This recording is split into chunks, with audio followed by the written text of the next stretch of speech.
Bonjour à tous et bienvenue pour cette nouvelle vidéo qui va, je l'espère, sentir bon l'amour. Oui, parce que ça fait très longtemps que je n'ai pas dédié une vidéo aux romances. Je crois que j'en ai fait qu'une d'ailleurs sur ma chaîne. Voilà. J'avais fait à l'époque une vidéo sur ce que j'aimais ou n'aimais pas dans les romances, visiblement. Moi-même, je ne sais plus ce que je raconte dedans. Mais ce que je vous propose, c'est qu'on va la revoir par petites séquences ensemble. Et avec le recul, 9 ans plus tard, je vais vous dire si ce que je disais à l'époque, ça match toujours ou si au contraire, ça casse totalement dans ce que j'aime ou ce que je n'aime pas dans les romances. Avant de nous lancer dans cette séquence archéologique, laissez-moi vous présenter le partenaire de la vidéo du jour. Il s'agit de l'application de livres audio, d'e-book, de presse et de BD numérique Nextory. Nextory, c'est une application que vous avez sur votre téléphone qui va vous donner accès à un catalogue de livres absolument immense.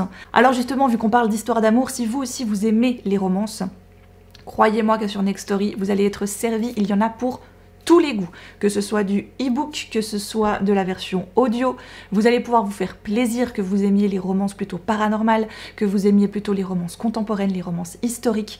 Je pense que leur catalogue est plutôt bien fourni. Et ça tombe bien avec le code que je vous laisse juste ici.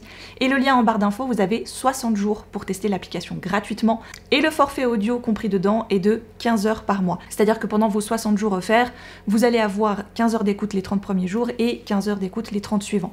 Ça vous laisse l'occasion de tester au moins 2, voire peut-être même 3 livres audio, dépendant ce que vous choisissez. Et pour tout ce qui est numérique, c'est en illimité. Donc, n'hésitez pas si vous avez envie de tester.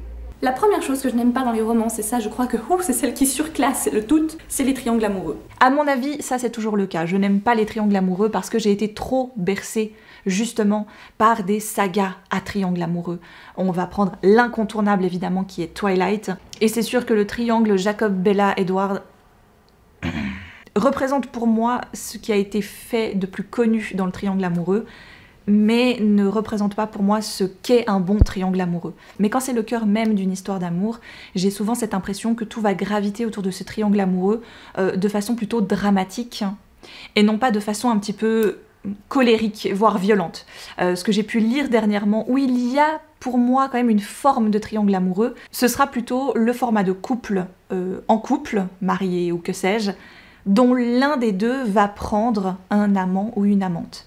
Ce qui pour moi forme quand même une sorte de triangle amoureux, car deux personnes aiment une seule et même personne et l'autre n'arrive pas à décider si elle décide finalement de quitter l'une pour l'autre. C'est souvent l'homme qui est au sein du triangle amoureux dans ce genre de cas-là, alors qu'à l'inverse, je trouve que dans ces romances pour ados un petit peu paranormales comme on a pu la voir, c'est souvent la fille qui est toute seule et qui hésite entre les deux, qui sort une fois avec l'un, une fois avec l'autre, et qui ne sait pas trop sur quel pied danser. D'ailleurs, dans ce format-là, on a parlé de l'inéluctable Twilight, mais pour moi il y a eu Hunger Games aussi à l'intérieur, bien évidemment, et il y a eu plus dernièrement, mais qui est paru aux mêmes années, L'été où je suis devenue jolie, qui est une série que j'ai découvert sur le tard, parce que j'étais totalement passée à côté, et encore une fois, qui reprend ce schéma très ado classique de la fille qui hésite là entre deux frères. À mon avis, et c'est aussi parce que j'en ai pas lu d'autres où ça se déroule comme ça alors que les personnages sont plus adultes, c'est quand même quelque chose de très typé romance adolescente. Mais, pour répondre à la question, j'aime toujours pas ça. Pour terminer cette histoire de triangle amoureux, je pense aussi que c'était très symptomatique d'une certaine époque de littérature pour ados, qui a été justement un petit peu lancée grâce à Twilight, et ensuite, chaque auteur-autrice ou éditeur-éditrice ayant capté que c'était ça à ce moment-là qui fonctionnait, à mon avis, on en a vu énormément, un petit peu à cause de ça. Tout comme à l'époque de la sortie d'Harry Potter et de son succès, on a eu énormément de fantaisie fantastique pour enfants, pour ados, qui reprenait un petit peu ce schéma de l'élu, de la quête, etc. Bah pour moi, je pense que le triangle amoureux et la romance paranormale en tant que telle, ça a été un petit peu ça. Hein. On les a tous vus passer, après les Twilight, on a eu les 16 lunes, on a eu les damnés, Fallen, je sais plus quoi, Hush Hush, truc bidule chouette, des loups-garous, des anges, des chimères, tout ce que tu veux. Je n'aime pas les scènes trop érotiques. Ah, ça me plaît. Mais évidemment qu'en 9 ans, il y a eu énormément de choses différentes qui se sont produites dans le monde de la romance, c'est-à-dire qu'à ce moment-là arrivait gentiment 50 nuances de Grey, ce qui a fait débouler toute une nouvelle vague de littérature et de romance pour adultes qu'il n'y avait pas, ou que très peu, ou que sous un format et un genre qui était quand même très typé roman de poche, de gare, érotique. Mais est arrivé dernièrement, et vous le savez autant que moi, parce que vous ne l'avez pas loupé, impossible. Je veux dire, si vous avez traîné sur les réseaux sociaux livres ces derniers temps, je vous parle évidemment de la dark romance. Je ne voulais pas critiquer avant de lire. Tu sais quoi? Je vais en lire une ou deux, et on verra ce que ça donne en fait, finalement. J'en ai lu une ou deux, dont j'imagine la pire de toutes, ou en tout cas celle qui est décrite comme étant l'apogée de la dark romance, c'est-à-dire L'ombre d'Adeline. À côté de ça, j'ai lu Guild, le premier tome de la saga d'Oren, qui arrivait dans certaines sélections, mais qui, pour moi, après lecture, n'est pas spécialement une dark romance, ou en tout cas ne l'est pas encore. En tout cas pas à travers le premier tome, donc je ne vais vraiment pas prendre ce titre-là comme exemple de dark romance. J'en ai lu un autre qui s'en rapproche peut-être un tout petit peu plus, c'est Tainted Hearts de Jane Guerrieri. Et encore une fois, là, dans le premier tome, est-ce qu'on peut vraiment appeler ça de la dark romance ? Je le prendrai avec des pincettes. Si on parle purement de la définition de dark romance, on peut lire donc romance sombre, qui est un sous-genre littéraire apparu dans les années 2010, et qui est devenu très populaire dans les années 2020. Sous-genre de la littérature sentimentale, elle entre dans la catégorie des romances interdites, mettant en scène des relations parfois condamnées par la morale ou par la loi. Je n'ai pas lu Captive, qui visiblement quand même là aussi est quelque chose d'assez haut placé au niveau de la dark romance. Donc finalement la scène érotique n'est pas forcément quelque chose qui définit la dark romance. C'est pas parce qu'il y aura de plus en plus de scènes de sexe que c'est forcément de la dark romance, bien au contraire. Par exemple, 50 nuances de Grey, ce n'est pas de la dark romance, où il y a quand même une sorte de règle entre Anastasia et Christian Grey, vu qu'il y a cette histoire de contrat, etc. Mais après, je me suis arrêtée au tome 1, j'ai jamais lu ni vu la suite, donc est-ce que ça évolue? Mais je ne crois pas spécialement dans ce sens-là. Dans Tainted Hearts, là où je peux voir plus ou moins pourquoi certains l'ont classé dans des tops et dans des sélections de dark romance, c'est comme ça en tout cas que je suis tombée dessus, il y a cette relation entre les deux personnages qui frôle des fois le, justement, moral ou pas moral. Lui est une superstar du rock, elle est en cours de danse classique à l'université. Elle va le rencontrer par un certain hasard, et lui, pour une raison qui va nous être expliquée plus tard, va la prendre en grippe. Vraiment, il ne supporte pas cette meuf. Et en même temps, il y a un truc chez elle qui fait qu'il a envie de la chercher, de la dominer, de la voir rien que pour lui, mais aussi de lui faire du mal. Donc là où pour moi il y a le sens moral qui entre dans cette catégorie de dark romance, dans cette histoire-là, c'est que le perso masculin est toujours à la limite faire des choses qui ne sont pas bonnes pour accéder au personnage féminin. Je vois pourquoi, mais pour moi ça n'en est pas une. C'est une romance, plus ou moins, ou en tout cas une histoire avec des personnages qui ont certains traumas dans la vie et qui aujourd'hui n'arrivent plus à être cohérents avec les personnes qui les entourent. C'est un petit peu comme ça que je le vois. Je pense que le tome 2 donnera plus de pistes, donnera plus de romance, mais honnêtement, je n'ai pas spécialement envie d'aller plus loin et de m'attarder là-dessus. Là où pour moi il y a eu justement ce mélange vraiment entre très dark romance, c'est-à-dire relation avec une morale qui est franchement très discutable, voire même qui frôle avec l'interdit, enfin là c'est même pas ça frôle avec l'interdit, c'est totalement interdit par la loi, et qui mélange ça avec des scènes érotiques très décrites, c'est justement L'ombre d'Adeline. Donc le fameux livre de, en effet, dark romance, qui est donc le seul que j'ai lu, si on en prend vraiment la définition même, et qui m'a vaccinée, je pense. Hein. C'est bon, je sais que la dark romance, c'est pas pour moi. Et voilà, je n'ai fait que m'énerver sur ce livre, je n'ai fait que lever les yeux au ciel, et j'ai failli abandonner plus d'une fois, mais je voulais aller au bout pour, justement, connaître le truc pour cette vidéo. Adeline est le personnage principal féminin de notre histoire, qui va hériter d'une grande, immense maison de sa grand-mère, qui est vétuste et qu'elle va vaguement tenter de retaper, mais vite fait, à côté de ça, elle est autrice à succès, donc la vie, ça va. Voilà, elle est tranquille, elle écrit ses petits livres, elle va en dédicace, elle fait de machin, et manque de bol, elle va attirer l'attention d'un mec, Zaid, je sais plus. On va l'appeler Z. Et ce fameux Z qui va tomber sous le charme d'Adeline est pour moi le gros problème du bouquin. Adeline va le devenir par après, mais Z est quand même le personnage principal masculin qui est problématique. Il a un côté très chevaleresque dans ses actions qu'il mène au jour le jour pour contrer le dark web, pour sauver des personnes qui sont kidnappées qui sont utilisées, qui sont vendues, qui sont mutilées, tuées. Enfin, vraiment, il trempe dans des affaires hyper sordides, et son but, c'est justement d'aider ces gens, de punir les méchants et de sauver les gentils, quoi, si on veut bien. Ça part donc d'une bonne intention. C'est là où ça va un petit peu énormément me déranger, c'est de me dire que ce mec, sachant tout ce qu'il sait, ayant vu tout ce qu'il a vu, va quand même se dire que le meilleur moyen d'obtenir les faveurs d'une femme et d'entrer dans sa vie, c'est de la harceler, de lui faire peur chez elle, d'entrer chez elle, même pas par effraction, parce que finalement il a accès à absolument tous les systèmes de sécurité qu'elle a mis en place, de la violer, de forcer, enfin bref, je vous passe les détails, mais chaque scène entre Adeline et Z enfreint plusieurs lois, je pense, honnêtement. Et ça en arrive à un stade où je n'arrive pas à comprendre la plus-value de ces scènes. Je n'arrive pas à comprendre l'intérêt qu'on peut porter à des personnages comme ça. Je n'arrive même plus à comprendre au bout d'un moment les réflexions et les questionnements que se fait Adeline. Je reste très dubitative face à ce genre d'histoire. Là où pour moi Tainted Hearts a ce petit côté quand même où finalement les deux personnages sont un petit peu détruits par certaines choses, sont fragilisés, et donc par leur fragilité, chacun va se défendre comme il peut, et des fois ce n'est pas de la meilleure façon, notamment pour le personnage masculin, qui est très violent et qui décide, plutôt que de montrer ses faiblesses, de se cacher derrière une grosse carapace de gros con. Ben, on peut l'appeler difficilement autrement. Là, pour moi, entre Z et Adeline, c'est vraiment rien à voir, à un autre niveau.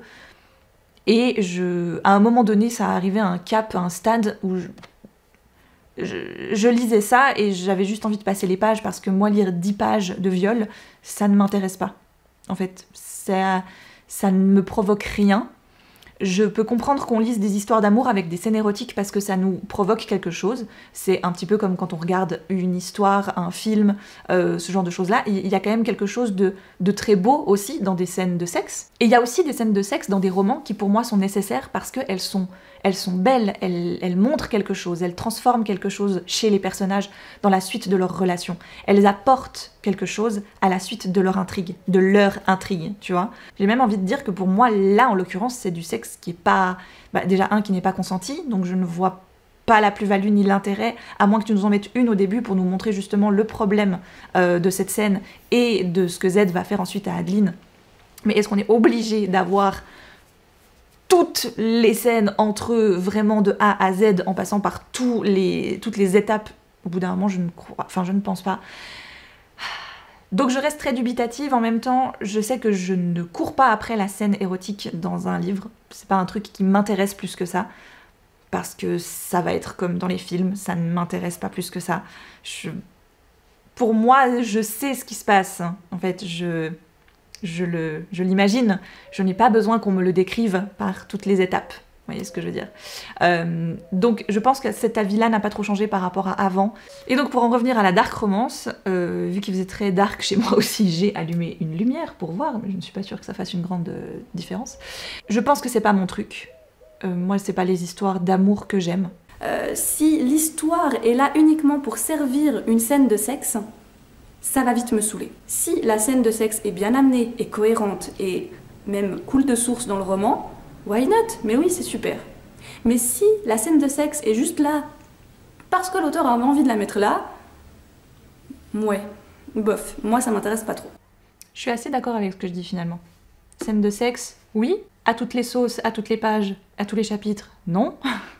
Et avoir une histoire qui n'a comme rythme qu'uniquement les scènes érotiques, les scènes de sexe, non plus. Un personnage que j'aime pas du tout dans les romances et qui apparaît notamment beaucoup trop souvent à mon goût, c'est les demoiselles en détresse. La demoiselle en détresse.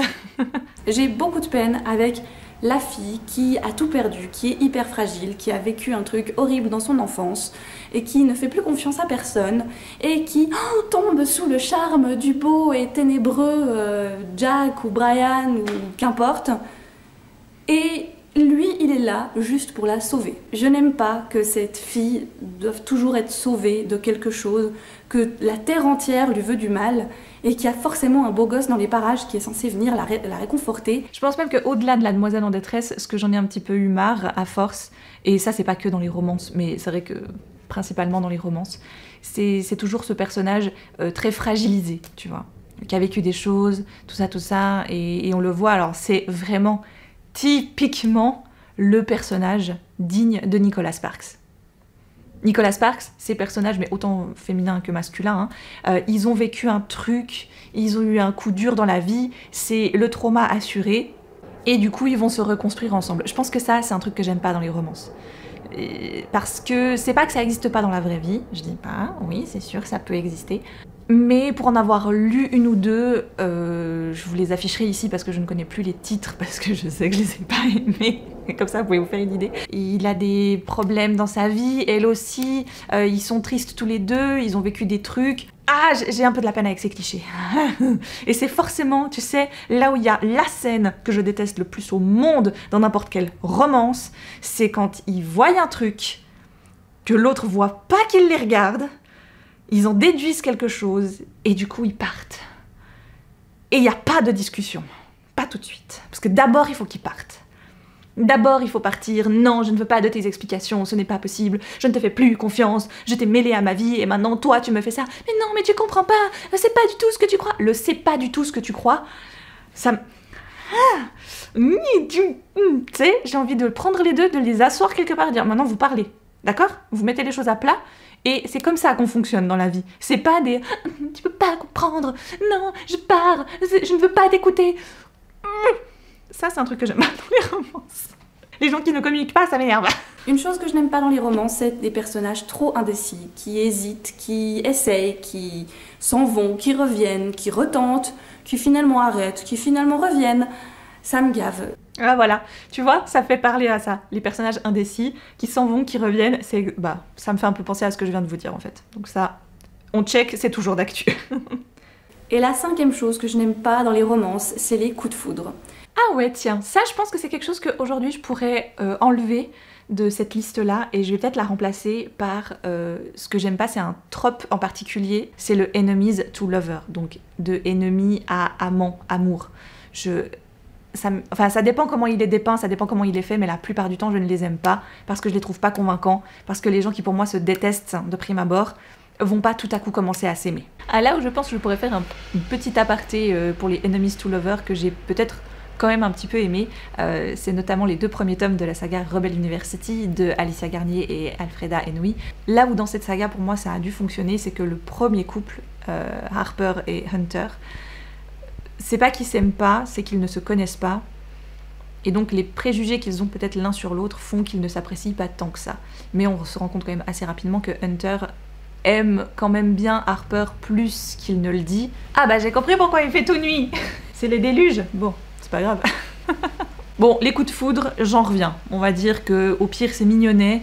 Ça me dérange moins qu'avant. Contrairement aux coups de foudre, moi j'adore les amitiés qui se révèlent. Quand l'histoire d'amour commence à prendre un peu le pas sur l'amitié. Ça c'est vrai. Je pense que ça restera un truc que j'aime le plus dans les romances. J'ai pu l'expérimenter à travers pas mal de romances que j'ai bien aimées. Je vous parle énormément de fangirl bien évidemment, mais pour moi Kat et Levi, c'est exactement ça. C'est 2 âmes qui vont d'abord apprendre à se connaître, qui s'apprécient beaucoup en tant que personne. Lui d'abord plus qu'elle, mais petit à petit, elle va quand même follement en tomber amoureuse. Plus récemment, et pour les ados, j'avais lu 6 baisers manqués de Tess Sharp, qui n'a pas été mon préféré de l'autrice, je vous l'avais dit, mais on peut soulever que l'histoire d'amour entre les 2 héroïnes vient d'abord d'une pseudo-amitié qui, là, pour le coup, l'amitié a été un petit peu forcée par les 2 mamans qui étaient énormément amies, et donc les 2 filles n'ont pas trop eu le choix que de grandir ensemble et d'être amies, alors qu'elles ne l'étaient peut-être pas tant que ça. Et finalement, est-ce qu'il n'y aurait pas un peu plus derrière cette amitié? Je pense que ça entre parfaitement dans cette catégorie-là. Celle pour laquelle aussi l'amitié peut fonctionner en termes de relations et de sujets amoureux, c'est One Last Stop de Casey McQuiston. Il y a un petit côté un petit peu surnaturel et paranormal qui s'intègre aussi très bien, je trouve, à cette histoire et qui apporte un petit côté très intéressant. Et cette relation qui petit à petit va commencer parce que les deux filles se sont croisées dans le métro et qu'il y a eu notamment une sorte un peu de coup de foudre quand même à un certain niveau.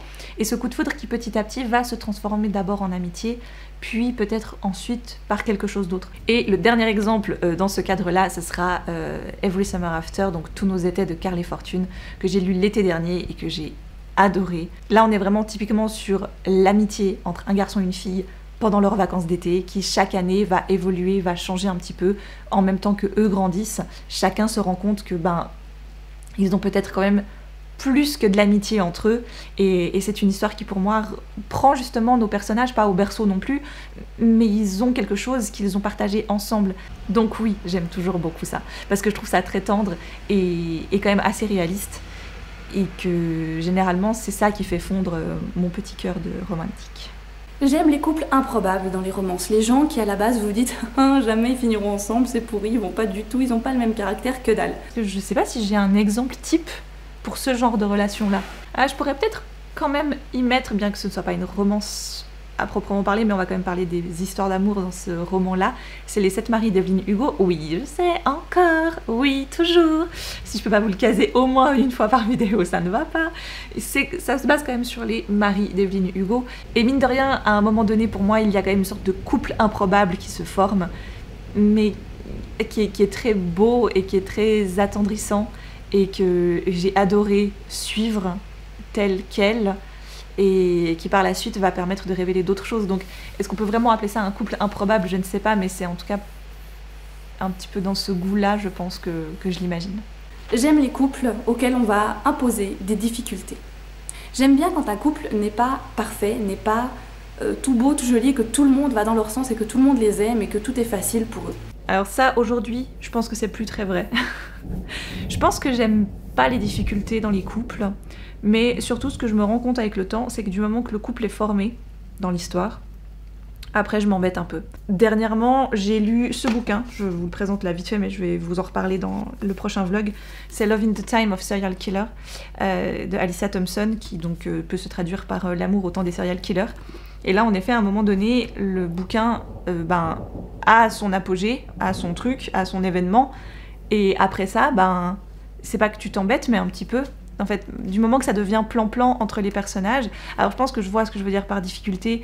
J'aime bien quand il y a un peu des rebondissements plus que des difficultés. Je pense que c'est peut-être plutôt ça que je voulais dire à l'époque, et qu'aujourd'hui j'attendrai toujours. C'est que j'aime quand il y a un petit peu des surprises, quand il y a un petit peu des choses différentes qui se passent, et pas juste la vie plan-plan des personnages. Ou alors, j'aime bien quand toute l'histoire est basée sur la conquête, et que la finalité de l'histoire, et donc la fin du livre, c'est le couple qui se met ensemble.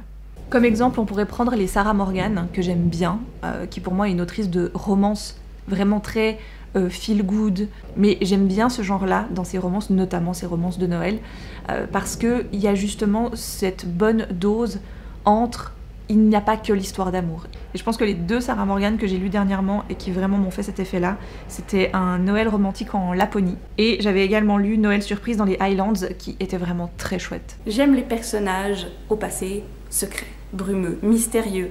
Ils ont un truc, ils cachent quelque chose, on sait pas quoi, mais on sent que c'est pas bon et que ça va peut-être foutre la merde. Ça, je sais pas si ça me plaît encore. Je pense que ça me plaît, mais pas dans le genre d'histoire d'amour.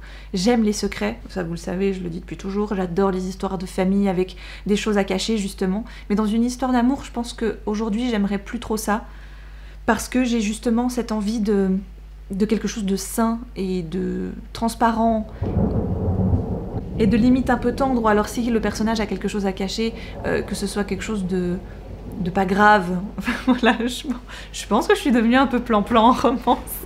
Je lis tellement d'autres choses où justement le plan-plan n'est pas possible, où j'ai besoin que les personnages se soient un peu torturés, violents, avec des mystères et des trucs. Enfin voilà, je pense que vous avez vu un petit peu, si vous êtes là depuis un certain temps, le genre de roman que j'aime lire. Bien sûr que j'aime pas les histoires toutes plates et où tout est facile et où tout est beau, mais je pense que dans les romances en particulier, j'aime bien ça. Par exemple, si l'histoire d'amour se déroule dans un univers bien particulier, bien sûr que je veux que l'histoire d'amour colle à cet univers bien particulier. Par contre, en termes de romance contemporaine, ça se passe aujourd'hui, chez nous, etc., j'aime bien que ce soit des histoires qui soient finalement peut-être ouais un petit peu banale et réaliste, mais un petit peu rigolote. Je pense que moi j'ai besoin de romances comme ça. Finalement, ce que j'avais quand même bien aimé dans celui-ci, où on va donc, pour vous résumer rapidement, rencontrer Phoebe qui va se retrouver dans la vieille maison de son père qu'elle va devoir ranger, nettoyer parce que ce dernier est décédé il y a quelques semaines, et le voisin d'en face de chez son père, elle sait pas pourquoi, mais elle a l'impression c'est peut-être un serial killer. Donc elle va essayer de déceler le vrai du faux le concernant. Ça peut faire un lien avec ce que je dis plus tôt, c'est-à-dire le côté un petit peu mystérieux et secret des personnages. Mais là, en l'occurrence, c'est elle qui se monte la tête avec ça et qui invente des choses. Est-ce que c'est vrai ou pas ? Ça, c'est à nous de le découvrir dans l'histoire. Et finalement, ces suppositions à elle vont donner lieu à des scènes plutôt drôles, un petit peu cocasses, des fois un petit peu gênantes, mais fun. Je sais pas si vous voyez ce que je veux dire. Je parlais du fait que j'aimais pas trop les scènes dramatiques et les choses voilà, qui sont là vraiment pour te faire pleurer, etc. Moi, au contraire, dans les scènes de couple ou ce genre d'histoire, j'aime bien quand il y a des trucs un petit peu cocasses, où je sais pas, ils vont se perdre et puis ils vont rester bloqués je ne sais où, et puis ils vont devoir voilà, essayer de s'en sortir coûte que coûte, et ça va donner lieu à des situations un petit peu drôles. Je suis plus une lectrice de ce genre de romance-là, on va dire. Et le dernier point, c'est le plus contradictoire de tous. J'aime bien les histoires d'amour qui finissent mal, et les histoires d'amour qui finissent bien.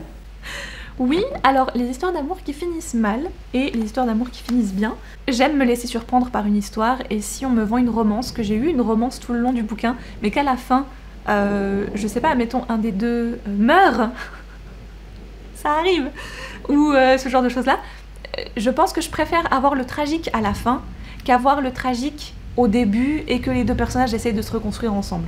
Je sais pas si c'est presque pire, vous me direz, parce qu'ils ont eu le temps, voilà, d'être ensemble, c'est drôle, c'est cool, etc. Et à la fin, il y a un truc pas cool qui se passe.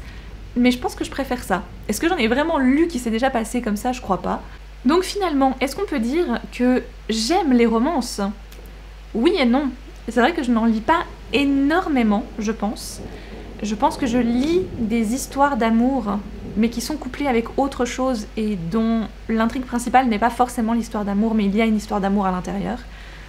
Quand je lis des romances, j'aime bien qu'elles soient un petit peu fun, un petit peu drôles, peut-être oui que des fois elles soient un petit peu simplistes, mais finalement c'est ce qui moi me fait du bien. Donc oui, j'adore les Sarah Morgan pour ça. J'ai vraiment beaucoup aimé Alicia Thompson pour ça. Je pense que je devrais essayer un Emily Henry, parce qu'on m'en a énormément parlé en tant qu'autrice de romance contemporaine et qu'elle était vraiment très cool. Donc pourquoi pas ?